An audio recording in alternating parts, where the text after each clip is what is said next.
Welcome back. Hope you're having a good morning. Well, the SGX Nifty definitely is. It's indicating a big bump up of around 80 to around 90 points odd. Let's get chatting though with Gurmeet Chadha, Managing Partner and CIO at Complete Circle, who joins us. Hi Gurmeet, good morning. Well, things looking up, right? Market just flying away. But the giant has come to the party actually, Reliance Industries. In the last 1 month or so, that stock is up between 7 to around 8%. What's your sense on it? There's a Jefferies note as well that's fairly optimistic on the stock. Your take? So, Nigel, there was some Q2 disappointment, largely led by the OTC segment. While their upstream was good, I think what disappointed was the polymer margins and lesser than expectation. I think the EBITDA fell almost 7 odd percent Q on Q on oil to chemical. While retail and geo, I think, continue to do well. In fact, I was plotting the CAGR of EBITDA for retail also. That's at like 23-24%, which is in line with some of the retail players like DMart, and obviously they are on an acquisition mode.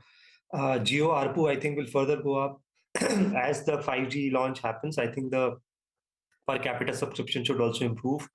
But I think the bigger re-rating or value unlocking, if I were to say, would be when you'll probably see some monetization on the energy business, especially the renewable energy business which they are focused on, and maybe listing of Geo. They've also announced foray into financial services. So I think the bigger probably will happen when you see some of these corporate actions happen. In the near term, I think maybe with oil prices also down, there is an expectation that even the export duty on diesel, etc., will also come off. So I think remain constructive on it. It's consolidated now almost for a year in this range of 23 to 2700. Gurmeet, morning. November registrations for real estate in the city of Mumbai is up 17% year on year, and it's up 4% on a month-on-month basis. So demand continues to remain strong despite inflationary concern, rising interest rates. Are you bullish on Oberoi Realty, Suntec Realty, or Lodha? Any of these which look attractive to you? Selectively, so I think Indians continue to buy more houses and more cars. I think that trend is visible month-on-month data on car registrations, on house registrations. In metro, I think we almost, like in big cities, it's like a 6-7 year high. So we are tracking Oberoi. Since you are Delhi based, we track DLF also, and remain constructive on this space. I think, but what we like more in the long term, because we are on the fundamental side, is something which is more home improvement, where your balance sheets are more leaner, return ratios are better. So we continue to like the pipe segment, the cables and wires. I think Polycab has been one of our large holdings in the portfolio. It's done very well, with cable and wire business picking up. Their fast-moving electrical goods were a bit of a tad soft, but I think that should improve now in second half. That segment has grown almost now 35% for them in the last 4 years. Great focus on B2C. They're expanding distribution footprints, getting into more range on kitchen appliances, etc.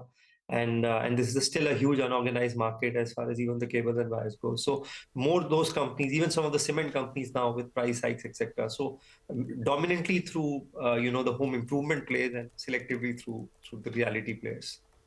Gurmeet, hi.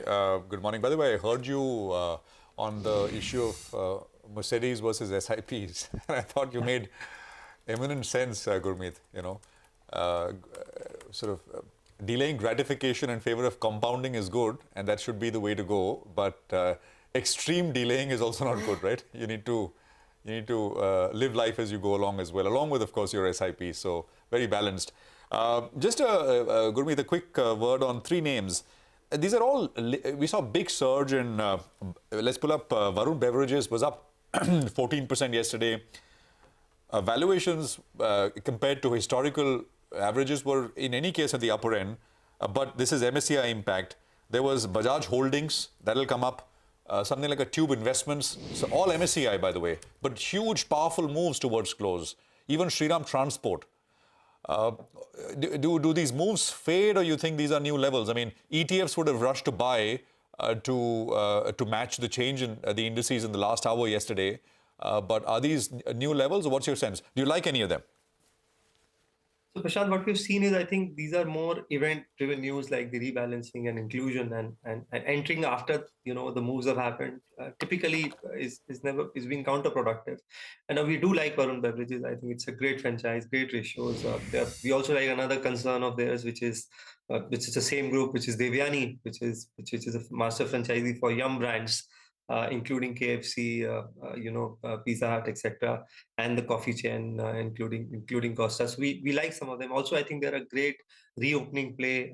We made this point, and there's a huge marriage season, huge travel going on. Tourism is picked up.